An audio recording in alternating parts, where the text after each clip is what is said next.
notre divinité, Kapasimo, Kimbango, Kiangani, ça va très bien. We are now in Dubai. We are at the blockchain Web3 Summit. All the friends will send you special greetings. Yes, it is wonderful to visit Kamba, and in the future they will come to Kamba. More and more people now know about Congo, Central Congo, and the rise of Africa, and they know about Papa Simon, Kimbango, Kekani. We just had a presentation of artwork and donation, and in the future, hopefully for Kamba. That's it. Your dearest team members are here. John Mark, your specially designated representative and special aid, Sister Sylvie. Please say hello to Papa Simon.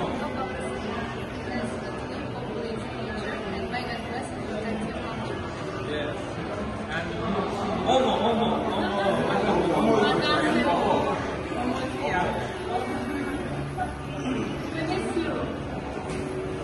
Bless you. And let's have a photo with Quelle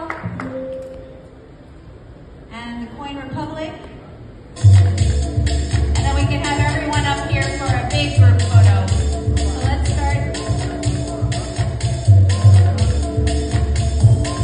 All right, Coin Republic. You ready? Come on up, guys. It's photo op time. Thank you so much. With the Coin Republic. Coin Republic, please. Go ahead. They're calling you up, sir. Yes? It becomes totally straightened and corrected, and you do not see any crease or any cut. This piece is with a different color of ink than the Chinese normally do. You can have in the front more, and then this is remaining behind. Yeah. As you can see, everything I do is my own original creation. The pieces that I present, some of you saw it last night in the dark, so you will see it. A few pointers.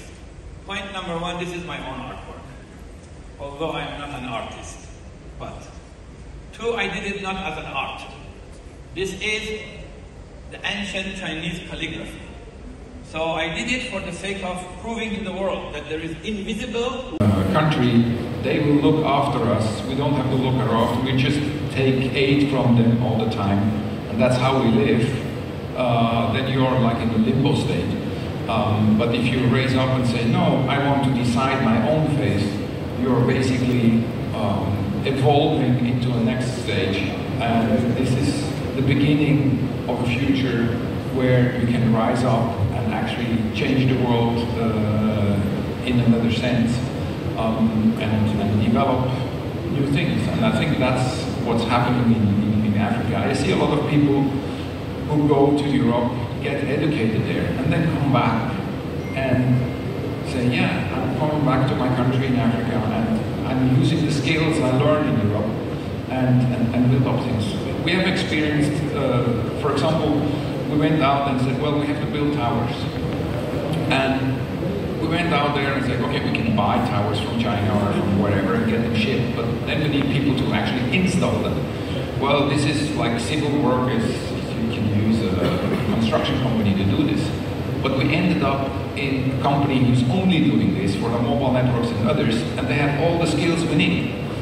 I didn't expect that much of professionalism to be found in that country, but they are there. They're not too many, but they're growing more and more.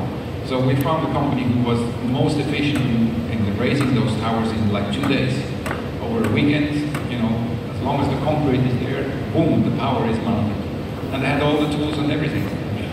You have touched on, again, a few points that are worth of consideration. The last one was the human capital. In fact, the richness of Africa is not just the mineral and the mines. See, Africa has everything. Ground, agriculture, over 100 products in about 40 countries. Mining, at least 70 products. All the most important development products of the industrial world Only one country of Congo is the richest nation on planet Earth, not only in Africa. Then we go to, of course, water resources, forest resources, everything. But the power of Africa is the human capital. You mentioned that. The other point, and the release of the human capital is only by one realization, and that is the source mentality. The Future Trends Africa Manifesto's core is the development of the source mentality. That Africa is the source. Africa has subsidized Europe for 500 years, and Africa has subsidized US for 300 years, and has now subsidizing China for the past 60 years. However, this movement of independence is very important. One, that it is in peace, not against anyone. In fact, you can see the three so-called revolutions, as you say, against French, they are actually very peaceful. No bloodshed, no military killing. There was a coup, but no killing. Well, we learned from when I helped with Monangawa, when Mugabe and Monangawa were going to fight and 1 or 2 million people be killed. 2017, you put on internet, Zimbabwe, soldiers dancing in the streets, you will see. I taught Monangawa to write a truce before war, an amnesty to Mugabe. I will not kill you, I will not exile you, I will not disgrace you. And that's how the fighting stopped. And a peaceful transition of power took place. Now, all over of Africa, they are using this model.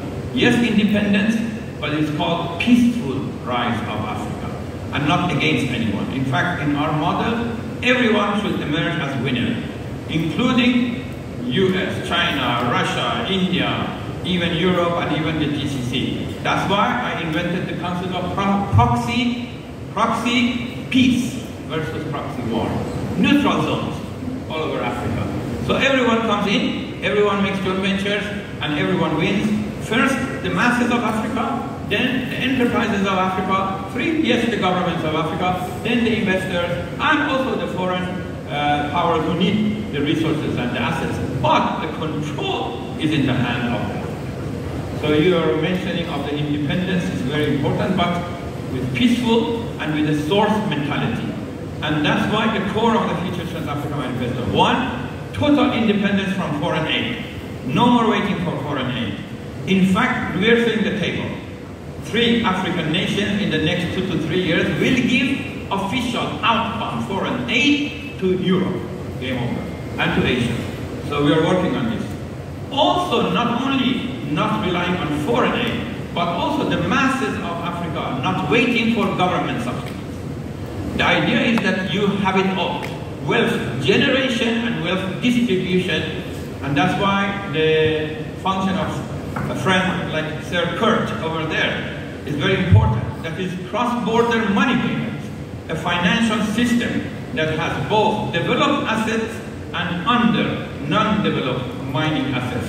All to be what we call sample taker, inventory taker, and also logging in so that the assets can be proven. Once the assets, even in the ground, are proven, it's like the body of the iceberg now rising. That means the assets that are dormant in Africa before mining and before industrialization can become financial papers, can be floated, can turn into cash, and be monetized. So thank you very much for talking about these connectivities. We talked very impressive work, Sir Andreas Fink. You are the one who rolls the sleeve and goes deep into the society, into the government community, and has solutions. And organizes capital, not easy, organizes technology, you have it, easy, and also does the real work that the foundation of Africa needs to be built. The foundation is in the physical infrastructure as well as in the telecom and communication infrastructure, so that the collective peaceful rise of Africa is enabled. You are a very powerful enabler. And I saw especially that not only you are doing in these 3 countries and how you're going to go deeper down and with more solutions, and how you are also expanding to the neighboring countries. So first, appreciation. Thank you. Before we start the dialogue, I just give a brief note. Everybody has observed in the past 3 decades what is now known, the name I gave, the surprise rise of China. So China wasn't supposed to be at the $19 trillion economy.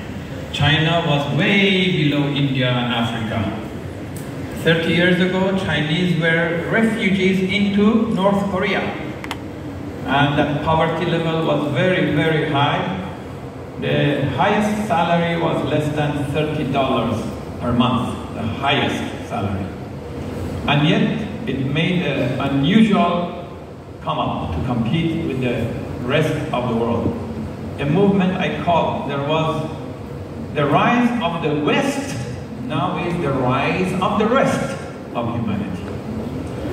In that equation, I went to China, learned 3 dialects, learned all the different works, the classic writings, hieroglyphic writing, philosophy, talked to every layer of government and society, and went to 1,000 counties, 500 cities, and we activated the rise of China. Well, now as a balancer effect, we are a community who are involved with the, I call it, collective, peaceful rise of Africa, the whole continent. 54 nations and countries, 1.5 billion people, the same as China, the same as India.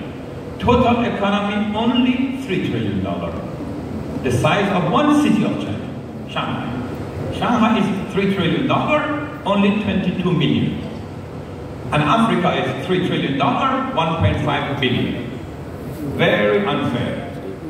Well, that equation will change in 1 decade, no longer than that.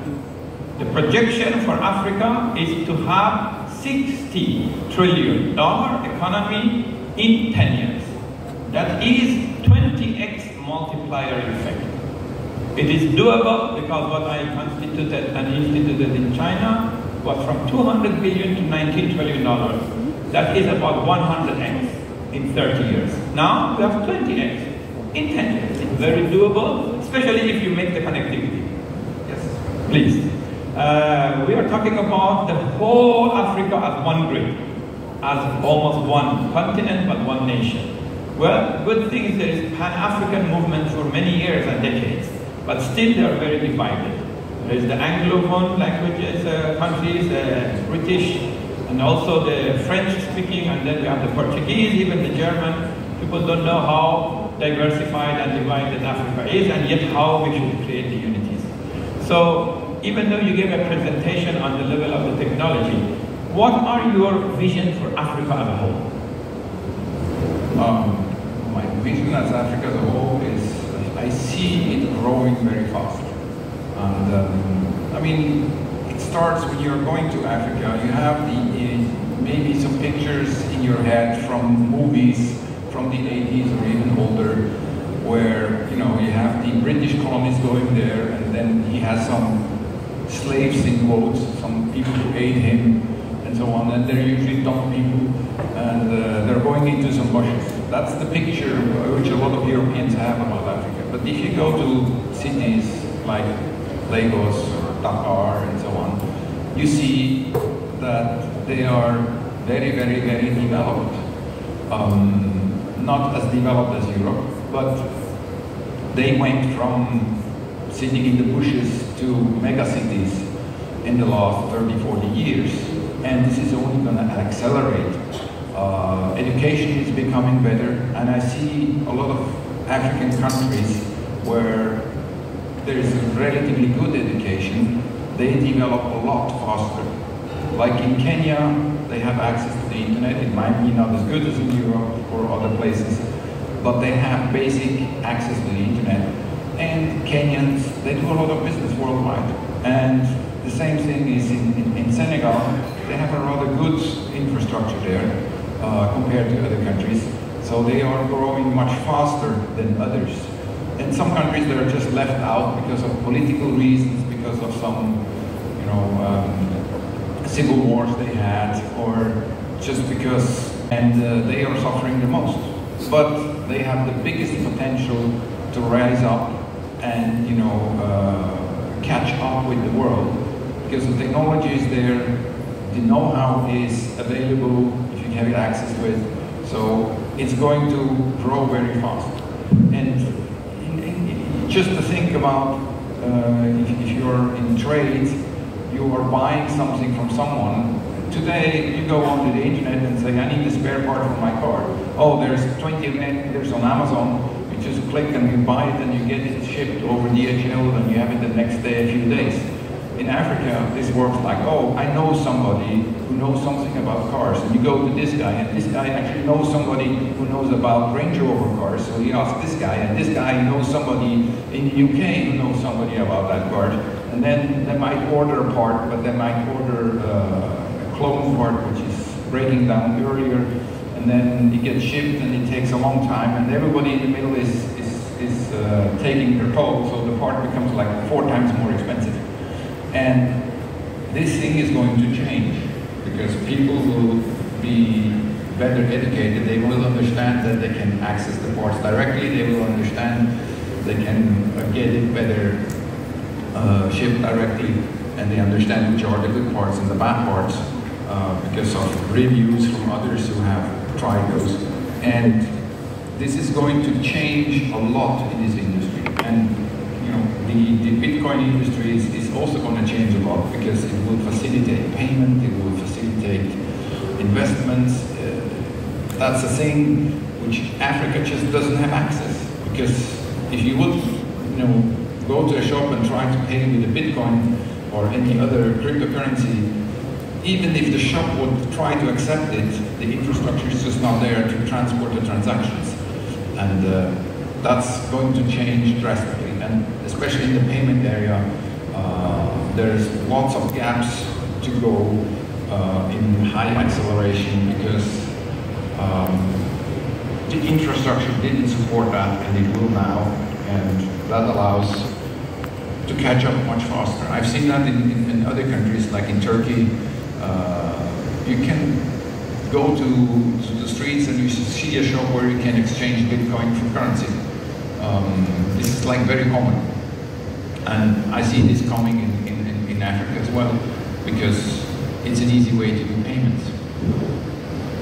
You touched on what is called symmetry issue of information, how to create symmetry, and also accessibility and processing streamlining. And all of this you mentioned also about the speed of the change and growth in Africa. That one I need to emphasize. In March 2022, I wrote a document called Future Trends, Africa Manifesto. By November 2022, I gave a lecture at Queen Elizabeth Hall in London with the Chancellor of the British government in front of 8,900 people. My statement was, the next engine of economy of the world, the engine number 1 for economy and finance is now Africa, and number 2 is India. And that both of them will join to grow together. As China has been strong in Africa, will so India. And now, in fact, all the developed countries are competing to come to Africa. Basically a buzz of multi-players moving their credit into Africa. I call it now Africa First movement. Well, then 2 months later, Janet Yellen went to Africa, Dakar, and she gave a long speech, you can check, January 20, that is 2003, and 20 lines are from the Future Trends Africa Manifesto, especially this sentence. The trajectory of the economy and finance of Africa will set and determine the trajectory of the economy and finance of the world. No more America first, no more China first, Africa first. Well, that's why the acceleration of this whole movement will be very noticeable. Soon, all the non-connected, as you said, logistics and cities and ports will be connected, and across African continent. And so, your telecommunication. Basically broadband, or as we said, either mobile or fiber optics. Then data centers. These two physical situations create a whole digital economy market. So you are building the blocks for such. Yeah, yes, I can totally agree on this, and I also see that the African nations, they now raise up out of their colony state. A lot of countries, they are independent, but still dependent of their old colony, especially French-speaking countries. It's very common. It's like, okay, they're officially no longer a colony, but the French have very strong control over it. And a lot of nations start to be fed up with this and kick out the French. This happened in Mali, this happened in Niger, where they say, well, we are our own nations, we define our own faith. And I think this is a good movement because it gives a self-confidence in their own states and in their own people, which is the base and the seed for future development. If you are in a state where, oh, I'm dependent on... Therefore, inventory taken. So everything that is under the ground, just like exploration, can be proven reserved very accurately. Therefore, they can become economic paper, therefore they can be floated and turned into cash.